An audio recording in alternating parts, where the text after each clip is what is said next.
This card, chosen for you, is from the Fairy Forest, an oracle of the wild green world by Lucy Cavendish. Card number 41, Awin. Gift, divine inspiration, awakening. Awin translates to divine inspiration or flowing breath. It is a mystical force that offers us a moment where there is a sudden surge in newfound knowledge, inspired thought, the ability to awaken our dormant talents, and a sense that before we were given the gift of Awin, we were like sleepwalkers. Awin is a moment where life is forever changed, and once we drink of Awin, or feel it as a beam of divine light entering us and changing us, we can never return to who we were, and the world is never the same again. So when the card comes to you, you must know now that having experienced what has taken place, you cannot pretend life can ever be the same. You have lifted the veil, and you have seen the face of the divine. You have drunk the elixir of the gods, and the fairies have offered you their greatest gift. Awin does not stay, but the knowledge of what we have experienced in that moment changes us forever. So now that you have had this life-changing experience and been given this incredible moment of inspiration, you can either pretend to yourself that life is without magic, or you can continue to embrace the magic and the enchantment of every moment. Now, if you choose, you can become more fully alive. And while this is no easy path, it is one that is full of deep, joyful moments, true connections, and poetic, blindingly beautiful experiences. Awin will come from time to time, and you are so blessed for having had this most sublime and life-changing of all mystical experiences. Artwork, Snow White. This card chosen for you is from the Fairies Oracle by Brian Froud. Card number 23, The Green Woman. Wildness, natural magic, expectant gratitude, untrammeled creativity. The Green Woman dances naked in the moonlight and in the sunlight and the shadows as well. She doesn't care what you think of her. She knows her own worth from her experience of life.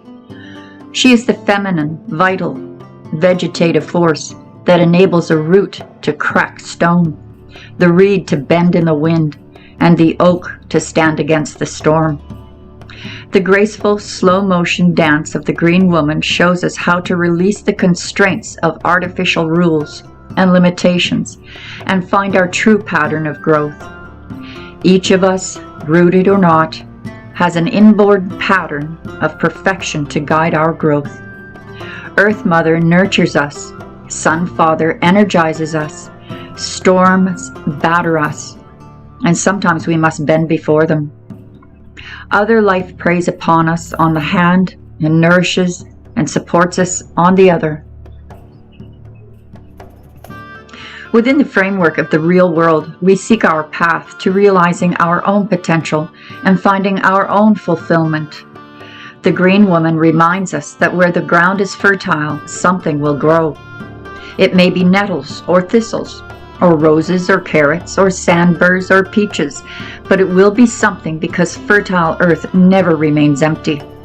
She tells us to stay earthed, to attend to our own growing ground, keeping it fertile, aerated, and well watered, and to pay attention to what grows there. It is up to us to root out what we don't want within ourselves and to nurture what we do.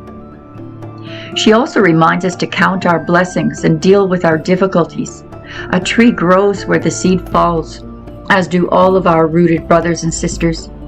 They teach us of the importance of making the best of what comes to us, showing patience and perseverance in adversity. When a plant is thirsty, it can only do limited things to assuage its thirst, like slowly driving its roots deeper in search of water. But mostly it must wait for water to come to it.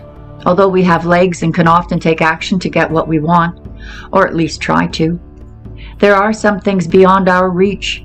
These are the things we can learn from the Green Woman's example. waiting patiently and with gratitude, expectant gratitude.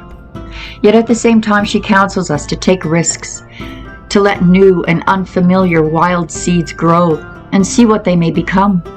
Watch them closely. Some of them may be miracles waiting to happen in our lives. As we develop our own free and untrammeled creativity, the green woman grows with us. The message for you here is that the green woman speaks to us of caring for our growing ground and of the physical satisfaction of being our natural selves and practicing our own innate magic. This is a time for enhancing the growth of our talents and abilities, a time of blossoming that will bear fruit. It may also be a time of growing maturity and self-confidence. Experience trusting yourself and trusting the process of growth. She also reminds us of material reward ahead, the harvest of the seeds we have planted and nurtured.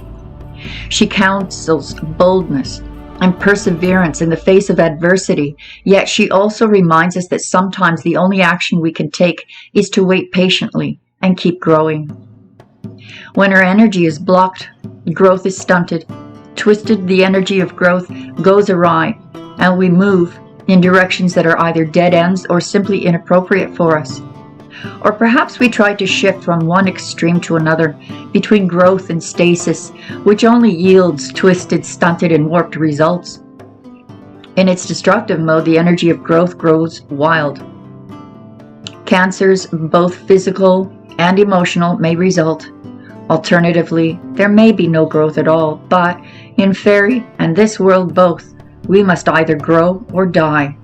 We cannot simply hold still.